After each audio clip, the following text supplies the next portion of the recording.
Imagine surviving a brutal, like adrenaline-fueled shootout with marauders. Oh, yeah, pure panic. Right. You escape to a safe house, you bolt the heavy steel door, and you just collapse. You won. But then 3 days later, you're dead. Exactly. And not from a bullet, but from a scratch you got on a kitchen rack while taking cover. Which is just a wild concept to think about. It really is.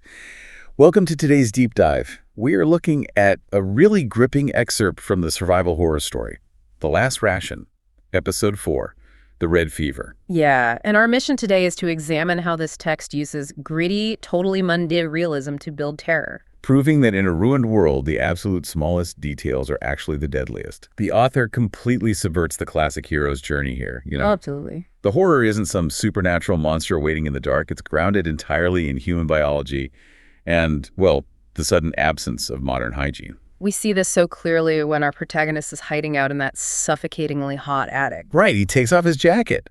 Yeah, he strips off his sweat-soaked jacket to inspect the damage from that recent struggle.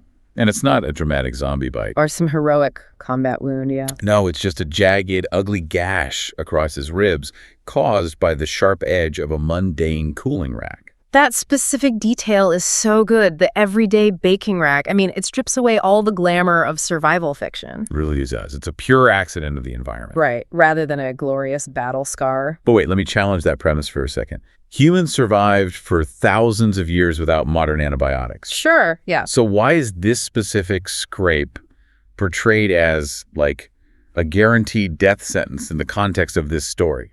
Well, it comes down to the environment he's trapped in.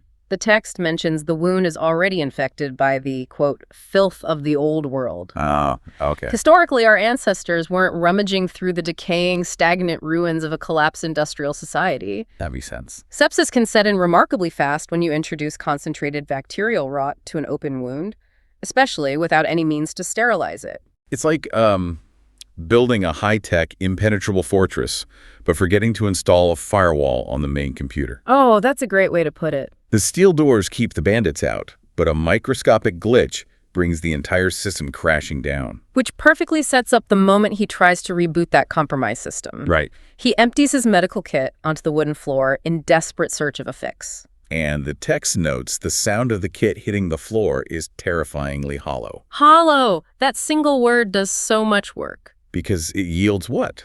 Just dirty bandages, a safety pin, and an empty bottle of antiseptic. Yeah, there is no alcohol to clean the cut, 0 pills to stop the bacteria from multiplying. Staring into a shard of glass, he sees his own bloodshot eyes. He's got a cold sweat going. The infection is described as an angry, swollen wound radiating a pulsing heat. Yeah, a slow fire. Exactly, a slow fire turning his blood to lead.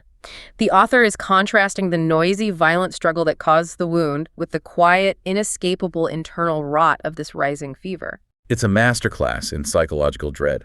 Because, I mean, you can't punch a fever. No, you really can't. Once that infection hits the bloodstream and triggers systemic inflammation, his body is basically attacking itself. And when he hears that hollow medical kit hit the floor, it's not just a lack of supplies he's facing. Right.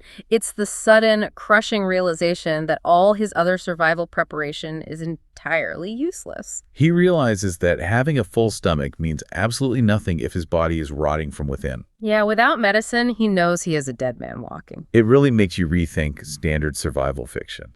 You know, where characters just obsess over hoarding canned beans and collecting weapons. Because those things only protect against macro threats. Right. Historically, before the discovery of penicillin, infection was a leading cause of death in war zones, not the weapons themselves. Wow. This text highlights how the true ultimate currency of a collapsed world isn't bullets, it's basic antibiotics. True survival horror doesn't lie in the monsters outside the door. It's that microscopic enemy. It's the absolute fragility of the human body when you strip away the invisible safety net of modern healthcare. It forces you to redefine what safety actually looks like when the conveniences we take for granted simply cease to exist. Absolutely. Which leaves us with a pretty intense thought for you to chew on. Definitely. If society's supply chains vanished tomorrow, with seemingly basic, completely ignored item currently sitting in the back of your bathroom cabinet would instantly become more valuable to you than gold.